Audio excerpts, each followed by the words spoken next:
In this video, we are going to see how the graph of a function changes when we apply different transformations.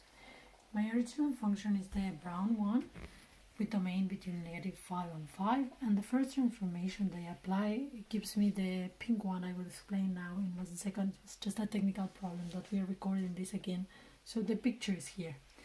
So my first transformation is a stretch. I'm applying a multiplication by half to x before applying the function f.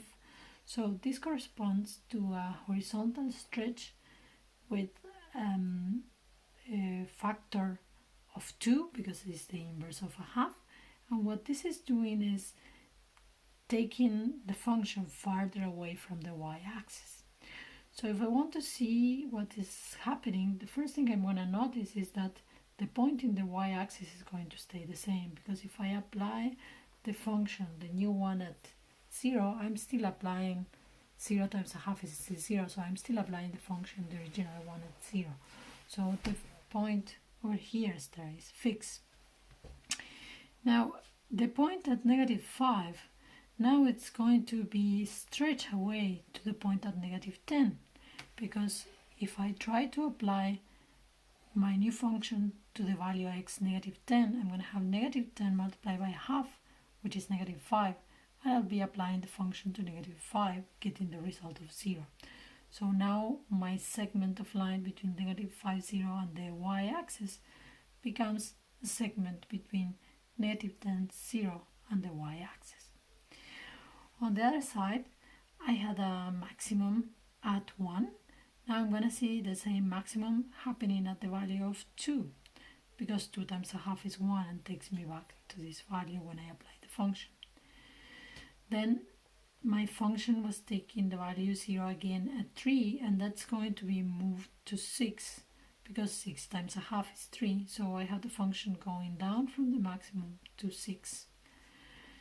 My original function also had a minimum at 4, taking the value -2, and now that's going to happen instead when x is equal to 8. And the end point, which was again in the x-axis, is happening at 10. So that was the stretch. Now, according to my rules, I also have to do either a reciprocal or a absolute value. I decided to do a reciprocal. So I'm going to find the function that is 1 divided by the function that I had before. I really like this transformation. It really changes everything.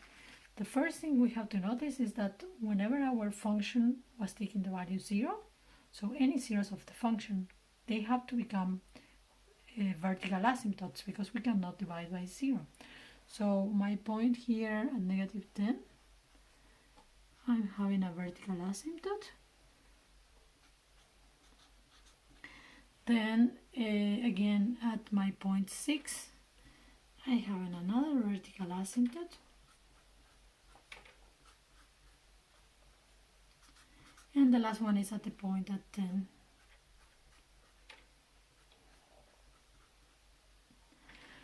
Now I'm going to look at what happens to the function in each of the pieces between the vertical asymptotes.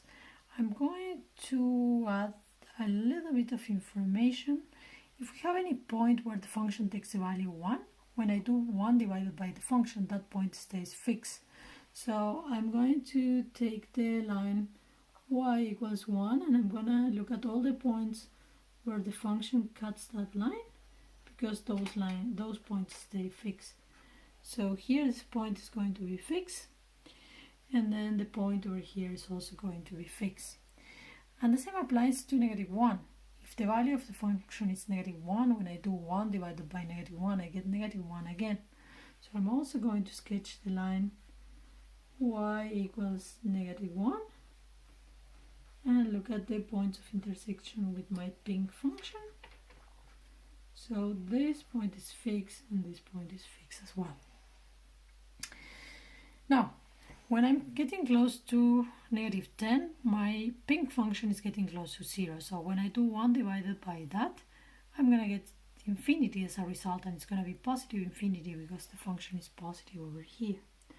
so the function is going to be up there. Then it has to come here to this point. My pink function is always increasing in the interval, getting up to x equals 2, so my new function is going to be always decreasing because it's the reciprocal. So I'm going to decrease over here. But still I have to stay positive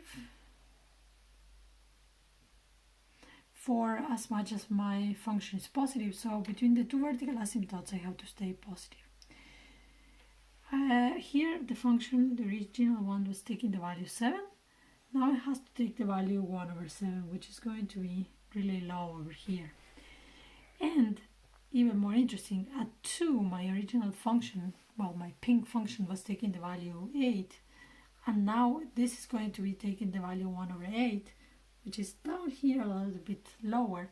And since the pink function has a maximum, the green one has to have a minimum. So this is really hard to sketch, but it's gonna look like something like this. I'm gonna add here that there is a minimum at the point 2, 1 over 8. Then it's going to go up because the pink is going down to reach the fixed point. And then I need to approach the vertical asymptote, but I need to approach it going towards positive infinity. So it looks like something like this. Now for the bump I have over here, the same way that I explained that when we have a maximum it becomes a minimum, our minimum is going to become a maximum. So the point at 8, negative 2 is going to become the point at 8, negative a half.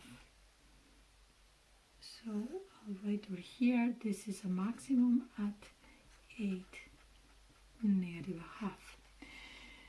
Looking towards the vertical asymptotes, because I'm approaching 0 here at 6 with negative values, I'm going to be approaching the asymptote with negative values. And the same applies at 10.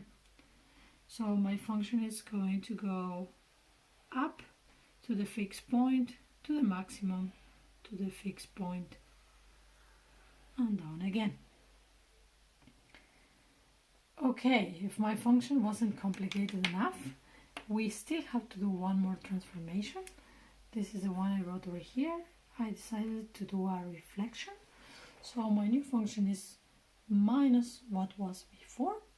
So that means that if I get a y value that is positive, I have to make it negative, and if I get a y value that is negative, I have to make it positive. So I have to reflect this with respect to the x-axis.